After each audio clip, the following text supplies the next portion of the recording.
Story present by मोसू review. ठंड की एक सर्द रात थी। शहर की सड़कों पर रंग बिरंगी लाइटें चमक रही थीं।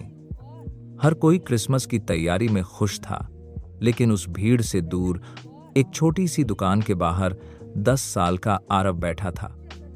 उसके हाथ में कुछ पुराने खिलौने थे, जिन्हें बेचकर वह अपनी बीमार मां के लिए दवाई लाना चाहता था। लोग आते जाते उसे देखते, पर कोई रुकता नहीं। आरव ठंडी हवा में कांप रहा था, पर उसके चेहरे पर उम्मीद बाकी थी। उसी समय एक बुजुर्ग दंपत्ति वहां रुके। उन्होंने आरव से पूछा, बेटा, इतने ठंड में यहां क्यों बैठे हो? आरव ने धीमी आवाज में कहा, मां बीमार है, आज क्रिसमस है, सबके घर खुशियां हैं।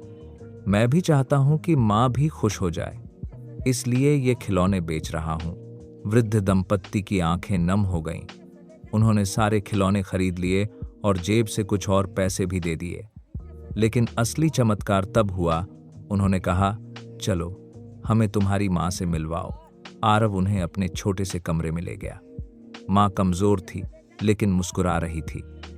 दंपत्ति ने दवाइयां दी, खाना रखा और कहा, क्रिसमस सिर्फ उपहारों का त्योहार नहीं, किसी की जिंदगी में रोशनी लाने का नाम है।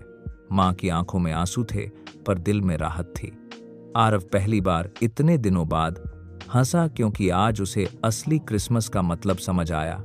खुशियां बांटने से ही खुशियां मिलती हैं। उस रात कमरे में कोई बड़ी सजावट नहीं थी, न ही बड़ा क्रिसमस ट्री, लेकिन वहां इंसानियत की गर्माहट थी, और वही क्रिसमस का सबसे बड़ा उपहार था।